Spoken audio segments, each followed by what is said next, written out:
और जीने के सिद्धांत का पालन करते हैं। इसी उद्देश्य से मैंने एक ऐसे परिवार के महापुरुष को आमंत्रित किया है आज, जो स्वतंत्रता संग्राम सेनानी में उनका योगदान रहा है, आपके बीच के हैं, आपके नगर के हैं, आदरणीय स्वामी जी। ये अपने उद्बोधन में बाद में अपने विचार आपके पास रखेंगे किस प्रकार से हमने खासतौर से क्षेत्रीय धरातल जो आपका क्षेत्र है इसमें कौन कौन से स्वतंत्रता संग्राम सेनानी हुए, उन्होंने क्या क्या किया, कैसे हम स्वतंत्रता के लिए पागल थे लोग और कितनी कुर्बानियाँ। मैं केवल मात्र आप लोगों के लिए 4 पंक्तियों में अपनी बात को विराम दूँगा, अपने वाणी को विराम दूँगा और ये इनके पूर्वजों के लिए भी वो समर्पित हैं। अपनी स्वतंत्रता पाने हेतु देश में वीरों द्वारा किए गए लाखों बलिदान हैं, वो तो धन्य हुए भी, देश भी धन्य है, धन्य माता पिता जाई ऐसी संतान है। ऐसे धन्य देश में दोस्तों के भेष में करना है हमको रिपु पहचान है, उन्हें पहचान कर देशद्रोही मान कर मातृभूमि पर कर देना बलिदान है, मातृभूमि पर कर देना।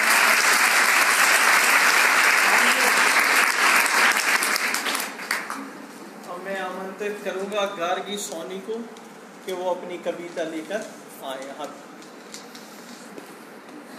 गार्गी सोनी।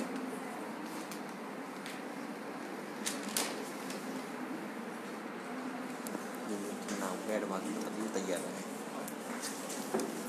इसके बाद जो है प्रस्तुति देंगी राजाबाई आदिवासी और रामदेवी, गीत अरमान करना पूरा।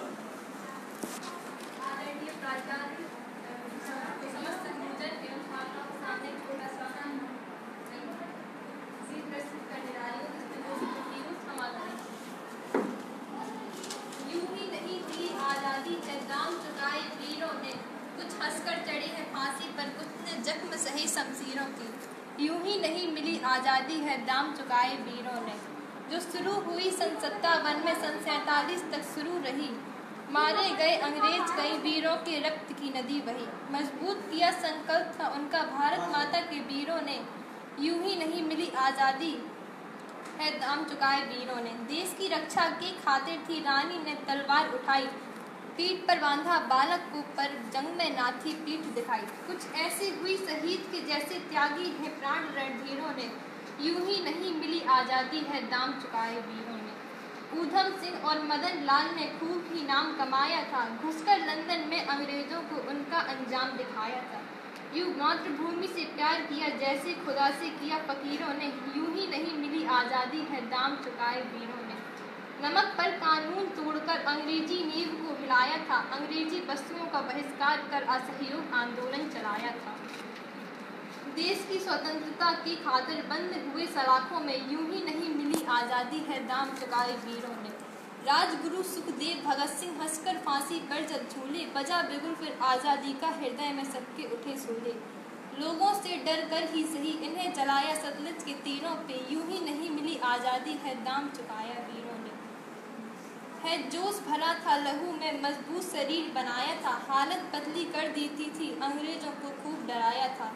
आज़ाद था वो आज़ाद रहा न पकड़ा गया जंजीरों में, यूं ही नहीं मिली आज़ादी है दाम चुकाए वीरों ने। है गर्व मुझे उन वीरों पर भारत माता के जो बेटे हैं, है जान से प्यारा वतन हमें शिक्षा इस बात की देते हैं। इसी आज़ादी के खातिर ही दी जान देश के हीरों ने, यूं ही नहीं मिली आज़ादी है दाम चुकाए वीरों ने। कुछ हंसकर चढ़ी है फांसी पर कुछ ने जख्म सही शमशीरों के, यूं ही नहीं मिली आज़ादी है दाम चुकाए वीरों ने। बहुत अच्छा संदेश। अब मैं आमंत्रित करता हूँ राजाबाई आदिवासी और रामदेवी को कि वो यहाँ आए और अपनी प्रस्तुति दें, गीत अरमान करना पूरा।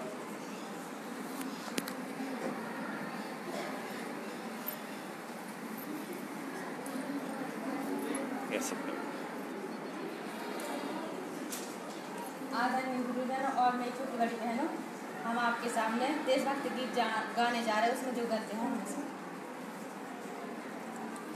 अरे माने करना पूरा जो मैं करा न पा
आदरणीय मुख्य अतिथि सोनी जी का कि आज़ादी के इस अमृत महोत्सव पर कुछ अपने छात्राओं के सामने कुछ अपनी बात रखें।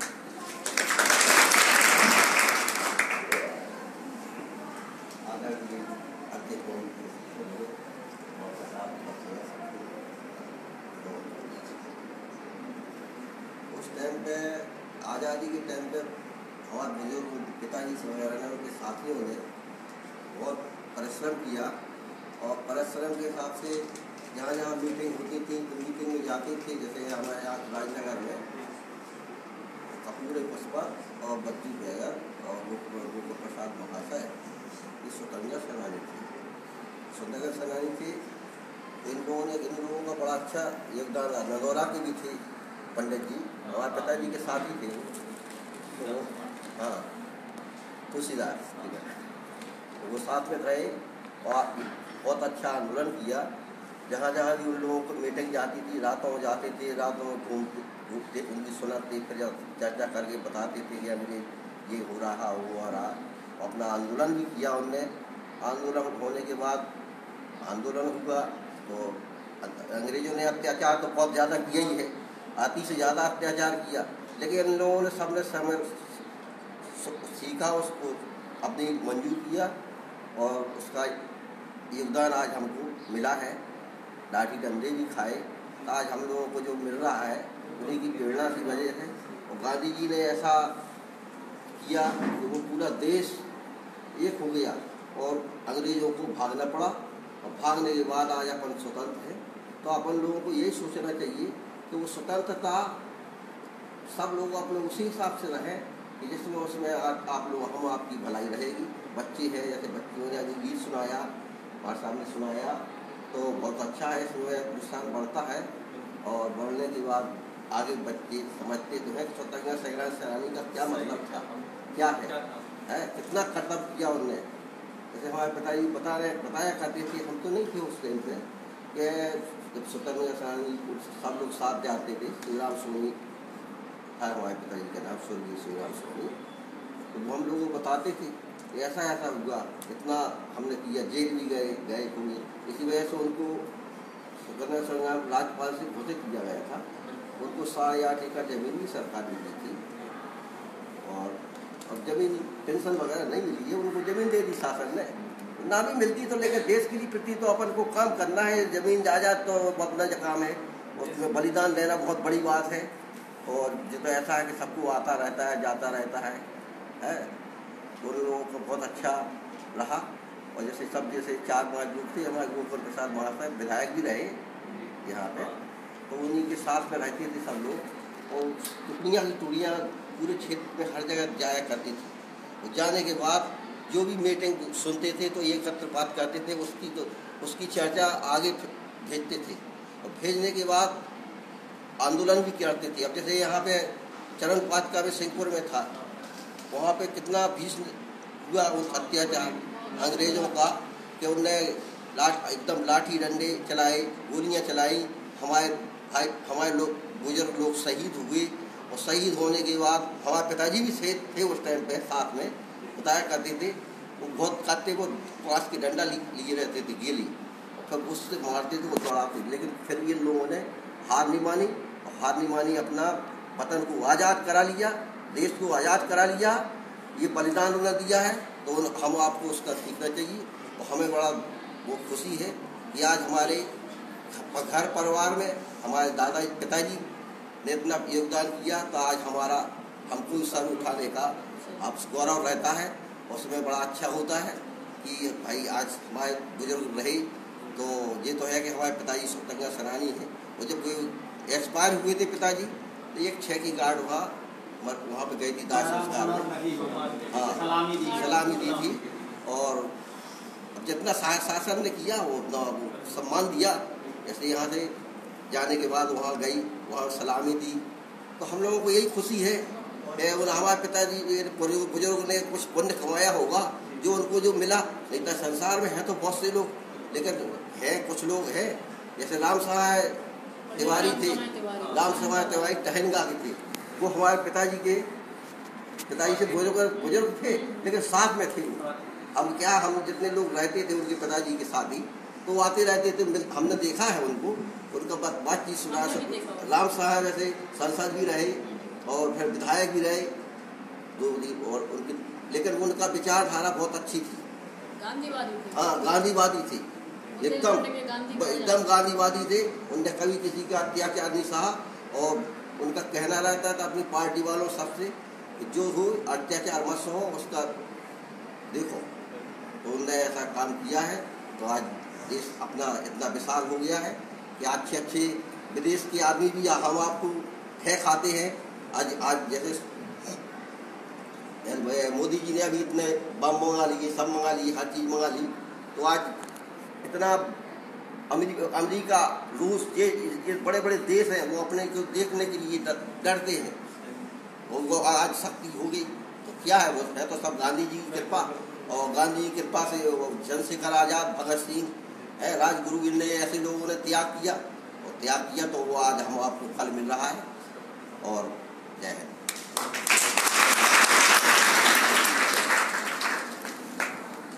बहुत बहुत अच्छा है, उन्हें अच्छा सुनाया है, और इतना बढ़ते रहेंगे तो आगे बढ़ेंगे। बहुत बहुत धन्यवाद आदरणीय। सबसे बड़ी बात तो ये है कि यदि हमें 1 घंटे, अभी गर्मी ज़्यादा नहीं हो रही है, 1 घंटे अगर पानी ना मिले, हम अगर दिन भर घूमते रहें तो हमें बेचैनी होने लगती है। क्या अभी कल्पना आप कर सकते हैं कि आज भी हमारे कुछ देश रक्षक प्रहरी, जिनके कारण हम स्वतंत्रता हमारी बनी हुई है, वो 24-24 घंटे बिना पानी के और बर्फ खा के प्यास बुझा रहे हैं, -50 डिग्री में रह रहे हैं। अभी आप कल्पना नहीं कर सकते हैं, अभी भी आज भी उन स्थितियों में हैं। सही रक्षक वही बॉर्डर पे जो हमारे बैठे हुए, आज हमारी स्वतंत्रता को अक्षुण्ण रखे हुए हैं। पहले हमें हमारे महापुरुषों ने दी, अब उसको बनाए रखने का दायित्व। महापुरुषों ने कैसे दी? बहुत सारी किंवदंतियां हैं, बहुत सारी कहावतें हैं, हमारे स्वामी जी ने अभी अभी चर्चा के दौरान ली है। घंटों जंगलों में भागना पड़ा लोगों को, बिना खाए बिना पिए, पानी और खाना नहीं, पुलिस पीछे, है ना। केवल जो है, आपको याद है कि भगत सिंह ने और राजगुरु वगैरह ने केवल जो है कहाँ पर, असेंबली में केवल जो है आवाज करने वाले बम के गोले दागे थे, कागज के, केवल कागज, केवल उन्हें भय और दूसरा संदेश, एकता, लोगों के लिए मैसेज, लोगों को मैसेज देने के लिए केवल वो काम किया था। कितना बड़ा दुस्साहस था, यानी उनके ऊपर भी राष्ट्रद्रोह लगाया गया वहां। तो उन्हें अहिंसक, हम उन्हें भी मानते हैं, हिंसक नहीं थे, वो अपनी बात को पहले बिना हिंसा के कहना चाहते थे। हर हमारा स्वतंत्रता संग्राम सेनानी जब उन्होंने देख लिया, कुछ लोगों ने, कुछ लोग होते ही हैं उग्रवाद और उदारवाद, आप लोग जानते हैं कि उदारवाद गांधीवादी था, उग्रवाद क्रांतिकारी, ठीक है ना। विचारधारा एक थी, मतलब विचारधारा अलग अलग थी, रास्ता एक था, रास्ता केवल स्वतंत्रता पाने के लिए। तो जब कुछ लोगों ने पहले अहिंसक रहते हुए अपनी सफलता नहीं देखी कि इससे शायद नहीं मिलेगी, तब इसके बाद उनने हिंसा का रूप लिया, हिंसा कि टेट फॉर टेट, जैसे को तैसे, मेरा ऐसे काम नहीं चलेगा।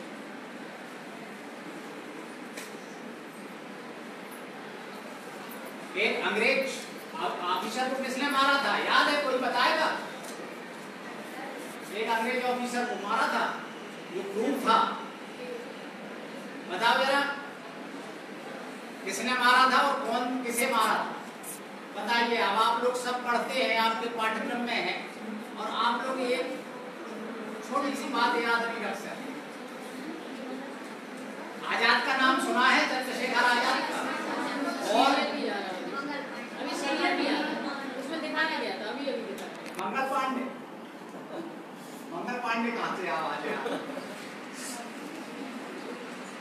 चलो, गिरीश जी से मैं आग्रह आग्रह करूंगा कि इनको ये वो संस्मरण जरूर जो है पढ़ाएं एक बार, है दोनों अलग अलग समय की कि क्यों मारा था, किसे मारा था और किसने मारा था। तो इस प्रकार के कई दृष्टांत आपको मिलेंगे, ठीक है ना। जो जैसा किया किसी अधिकारी ने तो उसके लिए हम वैसे तैयार हुए थे, डर पैदा हुआ। देखिए एक गांधीवाद चल रहा था, दूसरी तरफ उग्रवाद भी चल रहा था, बना दोनों मिलकर के अपने रास्ते से प्राप्त। हर चीज का सॉल्यूशन केवल हिंसा नहीं है। सबसे पहले हमें अहिंसक तरीके से ही अपने बात को करना है। कोई भी बात है, कोई भी अगर अत्याचार है, कोई भी अगर हमारे जो है स्वतंत्रताओं का हनन है, तो हम केवल उसका विरोध करके, हिंसा ना करते हुए अहिंसक होकर के अपनी बात को, ये तो लास्ट अंतिम शस्त्र है। हिंसा कोई अच्छी चीज नहीं होती, हिंसा से कभी किसी का भला नहीं हुआ। लेकिन जहाँ पर ये देख लिया जाए फिर कि अब ये इसके अलावा कोई विकल्प नहीं है और ये केवल इसी भाषा को जानते हैं, तब, इसके पहले नहीं, ठीक है ना।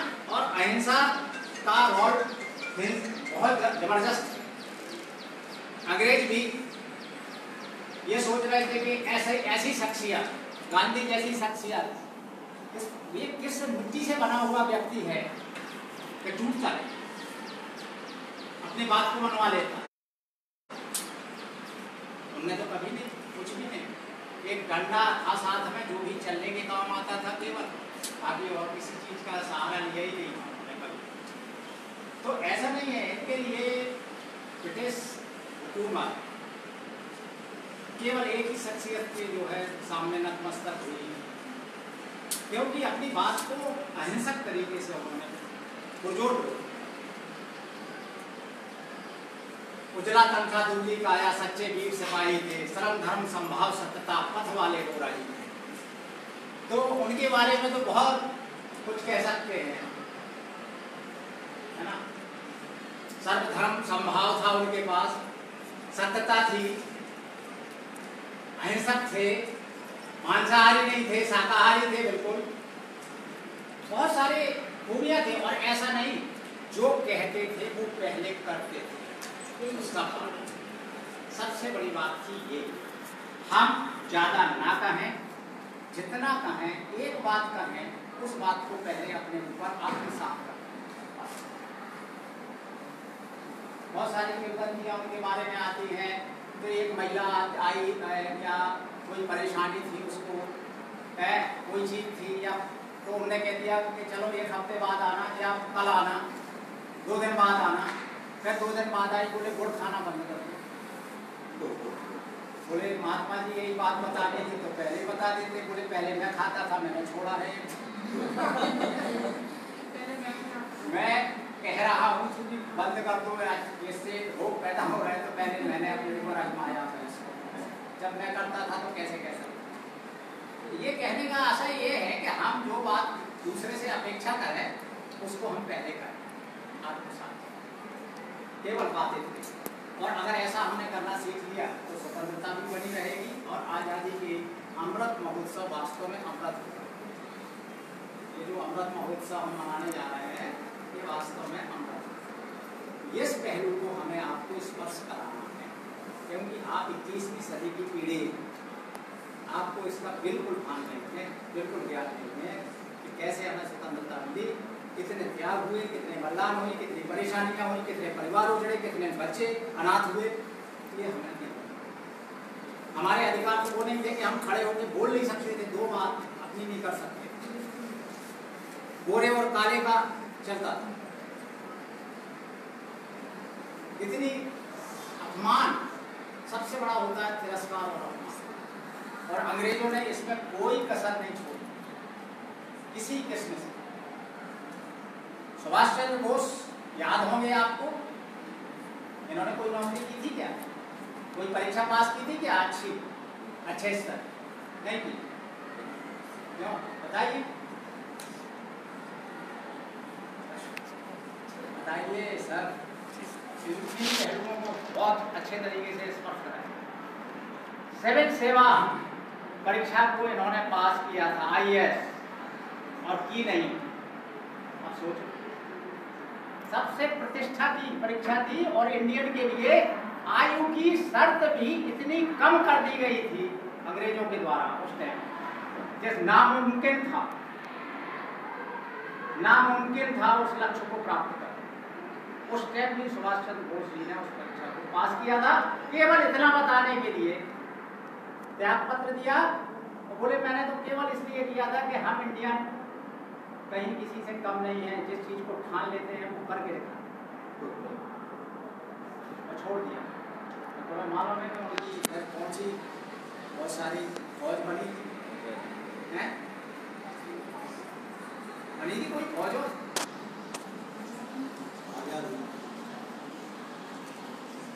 नहीं पता है?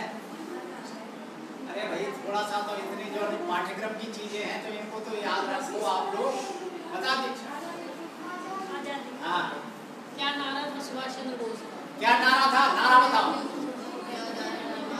राइट, मैं तुम्हें आजादी दूंगा। इसका मतलब क्या था? कोई बताएगा? या खून भर के आते थे कि खून दे दो हमें तो हम घर में एक डबला। क्या मतलब क्या था बताओ?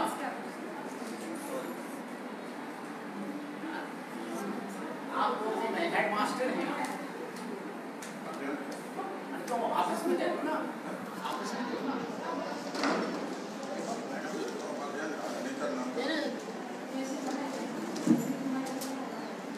तो ये क्या है कि तुम मुझे खून दो का मतलब है तो हमारे साथ आओ, इस स्वतंत्रता संग्राम में हमारे हिस्सा बनो, उसमें खून की जरूरत होगी। ये है तो यानी उन्होंने एक आजाद हिंद फौज बनाई और उसमें जो भी शामिल हुए थे बाकायदा बिल्कुल उसमें कमांडर, कैप्टन, कर्नल सब थे। वो मुकाबला भी था। तो इस प्रकार से हमारे जितने भी महापुरुष थे सब ने अलग अलग तरीके से, भगत सिंह को आप जानते ही हैं, टोपी आपको भूली नहीं होगी है, मेरा रंग दे मायरे मेरा रंग दे बसंती चोला। इसके अलावा कुछ थे ही नहीं, उनके पास कुछ था ही नहीं, ना कुछ देता था उन्हें। यंगेस्ट आप लोगों की तो अनुकरणीय होने चाहिए। विवेकानंद, स्वामी विवेकानंद, सरदार भगत सिंह, ये आप लोगों के आदर्श होने चाहिए, क्योंकि यंग एज में इन लोगों ने वो काम किए जो वास्तव में कोई नहीं कर सकता।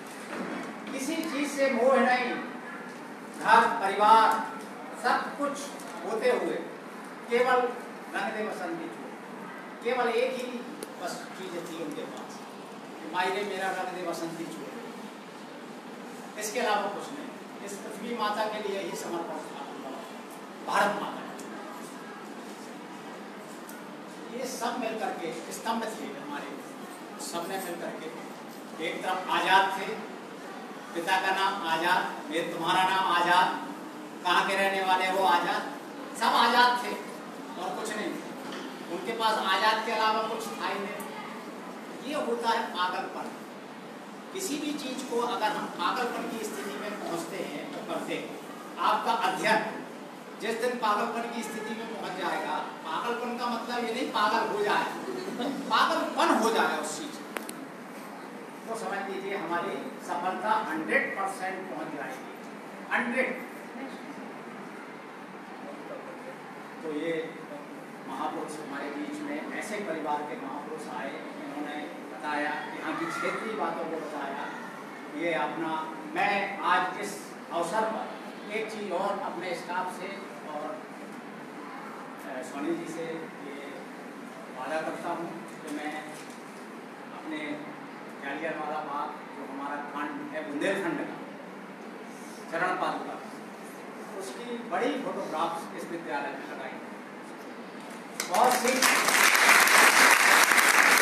बड़ी फोटोग्राफ्स वहाँ से फोटोग्राफ्स आएंगी। हमारे माननीय कलेक्टर साहब का भी ये अभी ऐसा चल रहा है कि हर ऑफिसेस में सरकारी ये यहाँ की फोटोग्राफ्स लगाएंगे, जिससे बच्चों को नागरिकों को ये एहसास हो कि हमारे बुंदेलखंड में ये एक बहुत महान क्रांतिकारी कदम हुआ और अत्याचार हुआ जो स्वतंत्रता संग्राम सेनानी स्वतंत्रता संग्राम में अहम भूमिका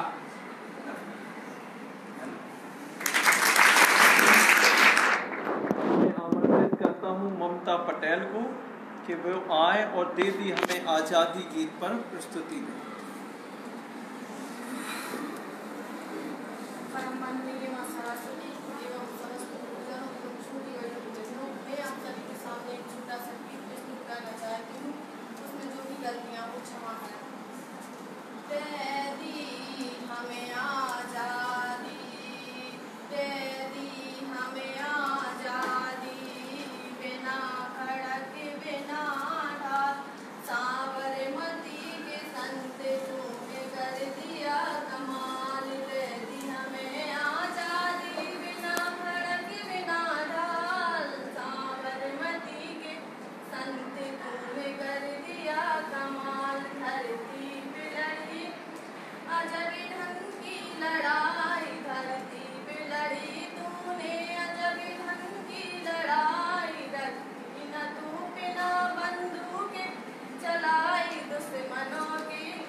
करता हूँ दीक्षा नागर को कि वो यहाँ आए और एक कविता की प्रस्तुति दें।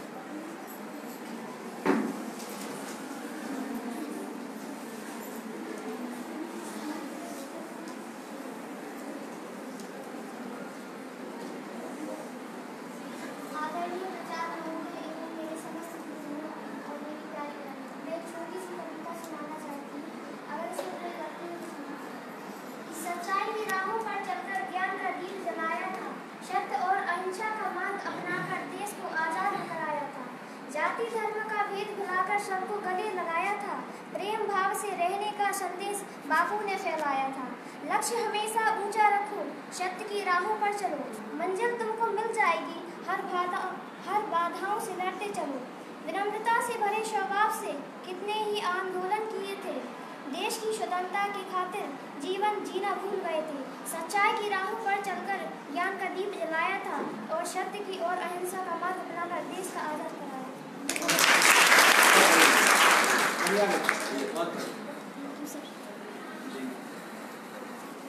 अब मैं आमंत्रित करता हूँ राकेश सर को कि आज़ादी के अमृत महोत्सव पर 2 शब्द सर के तो देखो बच्चे मानते हैं सर की बात ज्यादा।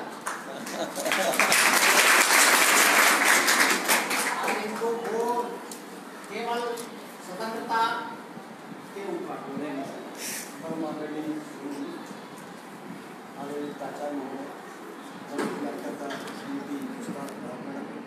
हमारे साथीगण संदीप सर, आज़ादी का अमृत महोत्सव जैसे चलाया जा रहा अभियान है, इस संदर्भ में भारत सरकार के द्वारा 75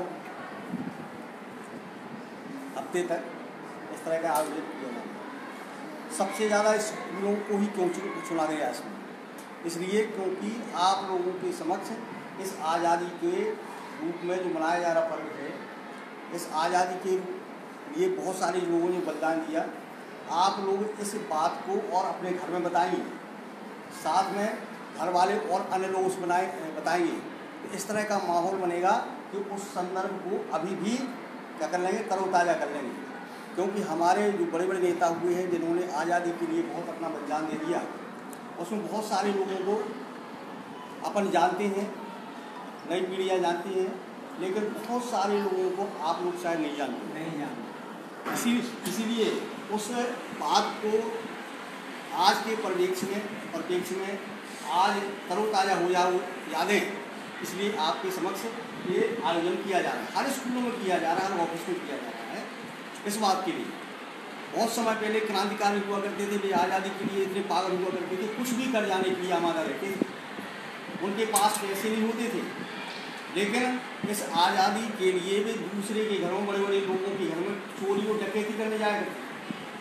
सबको पता नहीं होगा कि भगत सिंह नाम जानते हैं, लाहौर में डाका डालने गए थे इस बात को लेके कि इनके पास पैसा नहीं था, क्योंकि इन्हें क्रांति ज्वाला को और आगे ले जाना था।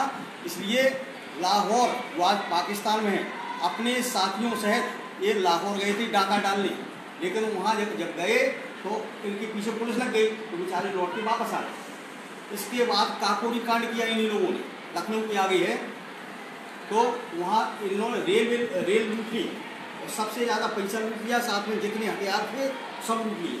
इसलिए लूट लिए कि हम लोग इन्हीं के माध्यम से अपने भारत को आज़ाद कराएंगे। इसके बाद ये उग्रवादी आंदोलन चरम सीमा पे था। इसके बाद गांधी जी हुए। गांधी जी ने बैरिस्टर की उपाधि लेके चाहते तो अपना वकालत करते रहते। इनके मन में आया कि भारत को किस प्रकार आज़ादी दिलवाई जा सकती है, तो इन्होंने उग्रवाद का रास्ता छोड़ के उदारवाद का रास्ता चुना। और इतनी पढ़ाई लिखाई होने के बावजूद भी ये जब वहाँ पर गए, लंदन गए, तो रास्ते में इनका जहाँ पर लंदन होते तो उनको उतारा नहीं दिया, इनको बैग फेंक दिया गया, या साथ में इन्हें फेंक दिया गया, उतरने नहीं दिया उसमें। तो इनने कुछ नहीं कहा, ना कोई प्रतिकार किया। इसके बाद ये अफ्रीका गए। अफ्रीका में उन्होंने देखा कि बहुत बुरी स्थिति है, तो उन्होंने हर जगह जहाँ जहाँ गए उन्होंने इस तरह का एक माहौल पैदा किया कि भारत से अंग्रेजों को किस प्रकार भगाया जाए। इसके बाद उन्होंने कई तरह के कार्यक्रम आयोजित किए, अफ्रीका में किए, और अफ्रीका के बाद वो भारत वापस लौट आए इस बात को लेके कि ना तो हमें वकालत करना है, ना हमें पैसा कमाना है। भारत जो गरीब देश है और उसके ऊपर गरीब तो ठीक है, साथ में अंग्रेजों का इतना अत्याचार है कि पूरी जनता त्राय त्राय कर रही है। इसलिए उन्होंने ये रास्ता चुना कि हमें को किसी भी तरह से भारत को आज़ाद कराना है, मात्र अंग्रेजों के आतंक। अंग्रेज जितने आतंकवादी थे उतने तो अपने उग्रवादी आतंकवादी नहीं थे। छोटी छोटी सी बात के लेके फांसी के सार्वजनिक रूप से चढ़ा दिया जाता था, इस बात को लेके कि गलती छोटी से छोटी है, उसके लिए भी हम इतनी बड़ी सजा दे सकते हैं। कहाँ दिया करते थे? बीच चौराहे में दिया करते थे अंग्रेज सजा। कि बहुत सारे लोग देखें कि अंग्रेजों के विरुद्ध जो आएगा उसका हर्ष नहीं होगा।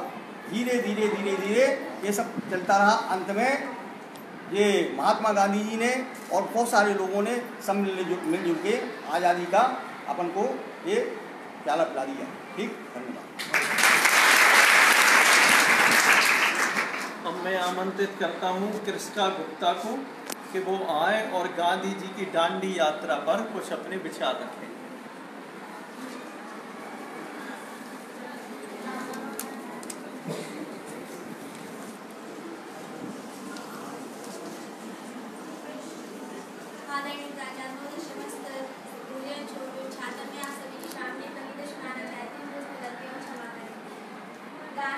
गांधी महात्मा नमक मिल को खत्म करवाने चले, पैदल निकाला मार्च, अंग्रेजी नींव मिलाने चले। उनका नमक कहलाया नमक आंदोलन, जो था नमक पर उस पे विरोध जताने चले। साबरमती से डांडी तक आटोड़ा नमक कानून को अपना नमक है बनाना सरकारी छुड़वाने चले। गिरफ्तार हुए अनेक सत्याग्रही, फिर भी नमक पर कानून तोड़कर अंग्रेजी नींव मिलाने चले। गांधी महात्मा नमक बिल को खत्म करवाने चले, पैदल निकाला मार्च, गांधी अंग्रेजी नींव मिलाने चले। मैं आमंत्रित करता हूँ तनिष्क खातून को कि ऐ मालिक तेरे बंदे गीत पर स्तुति दें।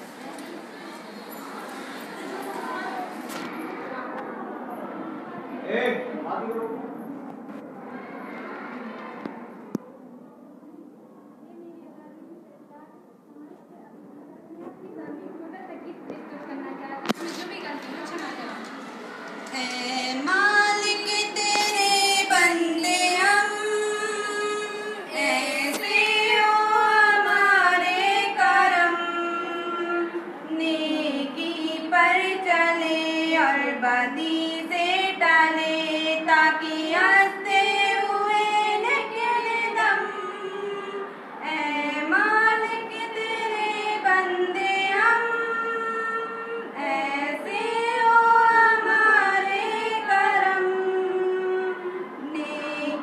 पर चले और बदी से टले, ताकि हंसते हुए निकले दम। ए अंधेरा घना चा रहा, तेरा इंसान घबरा रहा, हो रहा बेखबर कुछ न आता नजर, सुख का सूरज छिपा जा रहा है तेरी रोशनी में जो दम, तो अमावस को कर दे पूनम। नेकी पर चले और बदी से टले, ताकि हंसते हुए निकले दम। ए मालिक तेरे बंदे हम, ऐसे हो हमारे करम। नेकी पर चले और बदी से टले, ताकि हंसते हुए निकले दम। जब जुल्मों का हो सामना, तब तू ही हमें थामना। वो बुराई करे हम भलाई करे, नहीं बदले क्यों कामना। बढ़ोटे प्यार का हर कदम, और मिटे बैर का ये भरम। नेकी पर चले और बदी से टले, ताकि हंसते हुए निकले दम। ए मालिक तेरे बंदे हम, ऐसे हो हमारे करम। नेकी पर चले और बदी से टले, ताकि हंसते हुए निकले दम। मैं आमंत्रित करता हूँ हमारे संस्था प्रमुख आदरणीय प्राचार्य महोदय जी से कि हमारे मुख्य अतिथि स्वामी जी का वो सार और श्रीफल के द्वारा सम्मान करें।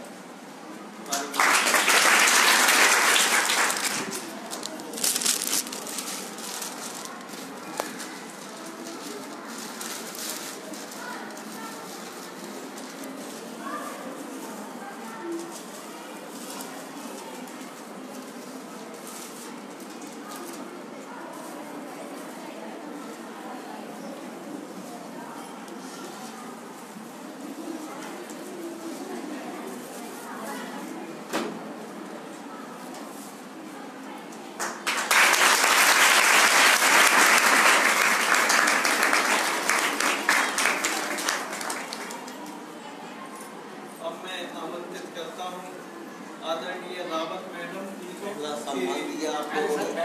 मुख्य अतिथि जी का आभार व्यक्त करें। यही जो है, अपनी अगर देश के लिए जो है सोचता है जो परिवार, तो उसका सम्मान तो हमेशा पीढ़ियों में होना चाहिए। वो तो रहेगा, क्या है वो शिक्षा दे रहे हैं। आज हम लोग यहाँ पर आज़ादी का अमृत महोत्सव कार्यक्रम के आयोजन में इकट्ठे हुए हैं। और सर ने हमें जब बताया, फ़ोन किया कि स्वतंत्रता संग्राम सेनानी जो रहे हों वो हों तो अच्छी बात है, ना हो तो उनके वंशज हों। कुछ समझ में नहीं आ रहा था, घर पर चर्चा चलाई तो हमें बताया गया कि नहीं, आदरणीय श्री शिवराम सोनी जी स्वतंत्रता संग्राम सेनानी रहे। और रात को ही हमने फहमीद मैडम के जेठ मुन्ना भैया को आपके घर भेजा। आप शायद वहाँ पर थे नहीं, बात नहीं हो पाई। दूसरे दिन बात हुई, हमारे शायद आदरणीय मुख्यातिथि महोदय सोनी जी ने तुरंत स्वीकार कर लिया कि हम आज 2:30 बजे आने के लिए तैयार। लेकिन कुछ आवश्यक कार्यों की वजह से साहब नहीं आ पाए, इसलिए हम लोगों ने फिर फ़ोन किया, माफ़ी मांगी कि आज ना होंगे, जिस दिन साहब होंगे सोमवार को हम आपको फ़ोन करेंगे। और आज जैसे ही हमने फ़ोन किया, सोनी जी ने तुरंत कहा कि मैं ठीक 3 बजे, और ठीक 3 बजे। सबसे अच्छी बात यह है कि ठीक 3 बजे सोनी जी अपने संस्था में प्रवेश कर सकते। तो यही तो संस्कार है स्वतंत्रता संग्राम सेनानी के वंशज के, यही सबसे बड़ा समय की पाबंदी। ठीक 3 बजे वो अपनी संस्था में आ गए और आने के बाद अच्छा लगा। अपने राजनगर में और भी 1-2 परिवार हैं, ये अपनी साधना मैडम थी, उनके बाबा गोकुल महाशय वो, और एक आध परिवार और हाँ आप बताइए सर, हमें परिवार बताइए, हम उन परिवारों से आमंत्रित करेंगे और कार्यक्रम करेंगे। अपने बुंदेलखंड में जो बुंदेलखंड का जलियांवाला बाग कांड हुआ था, इसके प्रमुख पंडित राम सहाय तिवारी जी अपने बुंदेलखंड के गांधी जी कहा जाता था, और वो हमारे घर उनका रोज आना जाना रहता।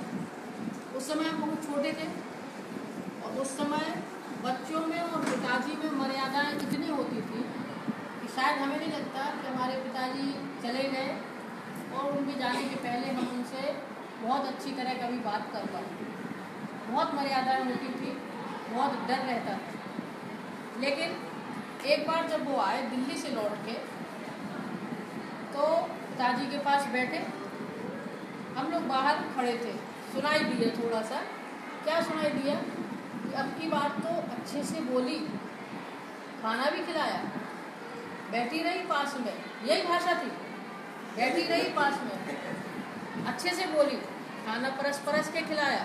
तो हम लोग सोच रहे थे कि अपनी किसी बहू के बारे में बात कर रहे होंगे, ऐसे बोल रहे हैं तो ऐसे ही होगा। लेकिन जब बाद में पता चला, पिताजी अंदर आए और पूछा कि क्या हुआ, किसकी बात कर रहे थे, तो उन्होंने बताया कि पंडित जी प्रधानमंत्री श्रीमती इंदिरा गांधी की बात कर रहे हैं।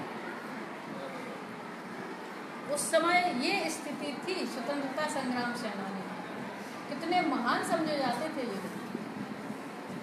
इन्हें सीधा भगवान का दर्जा दिया गया है। आज इनकी मेहनत के द्वारा ही हम इस आज़ादी में सांस ले पा रहे हैं। लेकिन स्वतंत्रता को अराजकता मत समझो, स्वतंत्रता को स्वतंत्रता ही समझो। अपने मौलिक अधिकारों को देखो, समझो, मनन करो और उसके बाद उस पर चलो।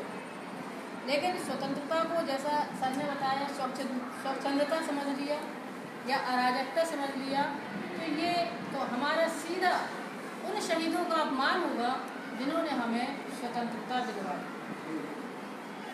तो हमें बिल्कुल भी नहीं अपने अनुशासन में रहना है।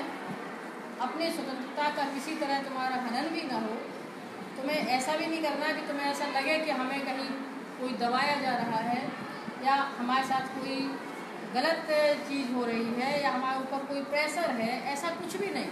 इसके लिए आप स्वतंत्र हैं, इसीलिए मौलिक अधिकार बने हुए हैं, इसीलिए स्वतंत्रता का अधिकार है, धर्म का अधिकार है, सब कुछ है। और महात्मा गांधी तो हम तुम लोगों से 2-3 दिन से कह ही रहे हैं, तुम लोगों ने बहुत पढ़ा उनको, सहायक वाचन करके पूरी बुक चली उनकी, और सहायक वाचन में सारी किंवदंतियाँ उनकी हैं, सारी किंवदंतियाँ। जो ऊंच नीच का भेद था, उन्होंने हरिजन शब्द को लाकर इस भेद को पूरी तरह समाप्त कर दिया। कुछ नहीं, कितनी बड़ी उपाधि दी। सब ईश्वर के ही सारे पुत्र हैं, ईश्वर की ही सारी देन है।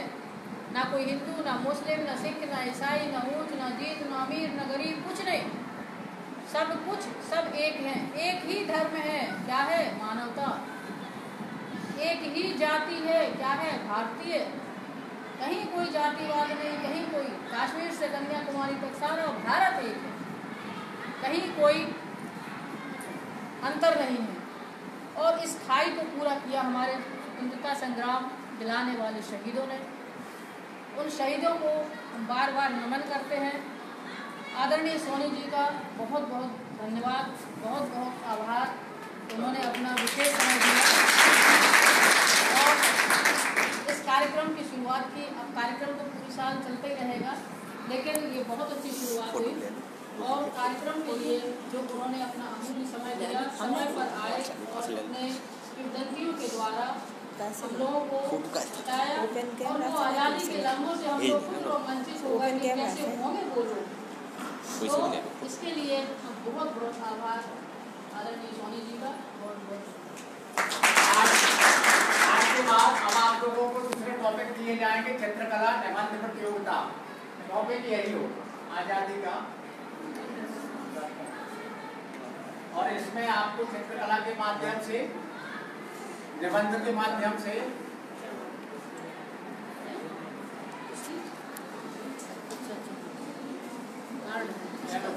अपने आप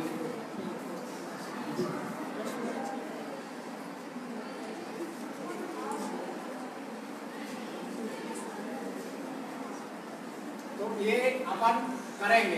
इस प्रकार से कार्यक्रम अभी आगे आयोजित करेंगे। हमारे बच्चे, एक बात और मैं कहना चाहता हूँ, यहाँ कोई संकोच नहीं करूँगा इस मसले पर। हमारी बच्चियाँ बहुत अनुशासित हैं, पूरा कहना मानती हैं, कहीं भी कोई भी ऐसी स्थिति नहीं है। लेकिन ये एक मैसेज सबके लिए, जो कर रहा है उसके लिए है, जो नहीं कर रहा है उसके लिए भी होता है। जब सार्वजनिक मंच से कोई मैसेज दिया जाता है तो वो सार्वजनिक होता है, व्यक्तिगत नहीं होता। तो कोई भी बच्ची ये इस चीज़ को मत ले, अन्यथा ना लेना कभी कोई बात को कि मैं जो बात कह रहा हूँ, हाँ इतना जरूर कहूँगा कि सास की संपत्ति घर की संपत्ति से ज़्यादा महत्वपूर्ण होती है। हमारे अगर वो स्वतंत्रता संग्राम सेनानी उसी देश के लिए, उसी संपत्ति के लिए कितने प्रयास किए, प्राणों को निछावर कर दिया, अपने परिवारों को तिलांजलि दे दी, हम रक्षा नहीं कर सकते? लिखा रहता है रेलों में, सास की संपत्ति आपकी अपनी है, इसकी रक्षा करें। ठीक है, अब हम पंखा खोलने में जुट गए, बोले उठाओ अटैची में डालो, घरे ले चलो, घर से अच्छी सुरक्षा करो। हम चल भी उसमें एक मैसेज दिया जा रहा है कि इसको हम बटन दबाएं जब जरूरत हो और बटन बंद कर दें, चलते ही ना रहे, खाली ट्रेन हो गई, पता पड़ा पंखा बड़बड़ा रहा, या उसका दुरुपयोग करें। कांच है, कांच को कैसे बंद करना है, कैसे खोलना है खिड़की को, वो उठने ना पाए। हम घर में क्या काम करते हैं, घर जैसा ही यदि हम यहाँ काम करते हैं, और आप हमारे बीच में अब 8 घंटे रह रहे हैं, 6 घंटे तो रहते ही, 8 घंटे हो गया, निश्चित मानिए बहुत बड़ा टाइम होता है। तो हम लोगों के जो है जितने नज़दीक आप लोग हैं, हमारे पास ममत्व भी है, हमारे पास अपनत्व भी है, हमारे पास तुम्हारी समस्याएं भी हैं, हमारे पास उनके निदान भी है, हमारे पास। तो सबसे पहले कोई भी बात आती है, इस संस्था के किसी भी सदस्य से अपनी बात को करना।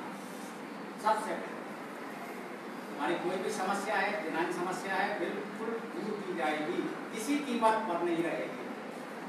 लेकिन बस कोऑपरेट करते, सहयोगात्मक रहिए, सहयोग करना पड़ेगा बराबर। यही सबसे बड़ा योगदान है आपका इस आज़ादी के अमृत महोत्सव। यही आचरण होने लगा अगर ना, तो हमारा देश बहुत आगे चला जाएगा।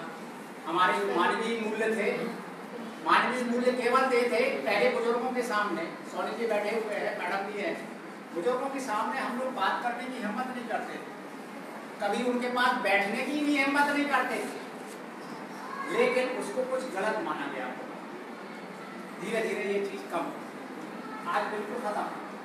आज तो बेटे को, बहू को बुला करके एक टेबल पर बैठ करके चर्चा की जाती है, बात की जाती है, खाना खाया जाता है, बेटी और दामाद के साथ भी बैठ के बात की जाती है। छोटे बच्चों को भी हम अपने 24 घंटे लिए रहते हैं, हमारे पिताजी खड़े रहते हैं, हम लोग तो अपने बच्चों को कभी बोल नहीं पाते। मैं अपनी पीढ़ी की बात करता हूँ, मैं अपने बच्चों से कभी अपने पिताजी यानी कि बड़े भाई के सामने भी नहीं बोल पाए। ये कुछ मन मर्यादा हो सकता है कि कुरीति है, कुरीति भी हो सकती, तो इसको धीरे धीरे खत्म किया, क्योंकि वो अच्छी चीजें नहीं थी, उसके परिणाम अच्छे नहीं थे, आपकी प्रतिभा को दबाया गया। ये एक ये चीज आई इसमें कि भाई अगर बच्चे बोलेंगे नहीं तो हम उनको सिखाएंगे क्या? बड़ों के सामने उन्हें बोलना चाहिए, बैठना चाहिए, उनकी चर्चा में शामिल होना चाहिए। दूसरा, कंफ्यूजन, जो गलत फहमियाँ होती हैं वो तत्काल वहीं निराकृत हो जाएंगी अगर आपस में बोलोगे नहीं। घूंघट प्रथा का मतलब ये नहीं था कि ससुर से बोलो नहीं, किसी से बोलो नहीं, बोलना होना चाहिए। घूंघट प्रथा का अलग महत्व अलग था।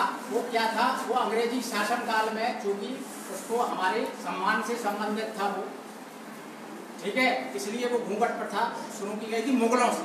इसका मतलब ये नहीं था कि हम ससुर से बात नहीं कर सकते, ससुर से कोई बात करेगा, मर्यादा का पर्दा होता है।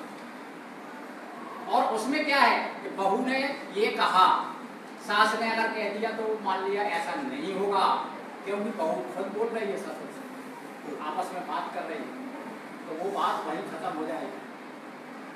पहले सास ने कह दिया तो वो बात मान ली गई, बहू से तो बात होना नहीं ससुर, ठीक है ना। तो ये चीजें चूंकि गलत थी इसलिए धीरे धीरे खत्म किया जा रहा है। जो सही चीज है वो रही, लेकिन मर्यादाएं परंपरा हमारे आज भी है, उसमें कोई कमी नहीं। तो वो रहते हुए हम सारी स्वतंत्रताएं लेते हैं।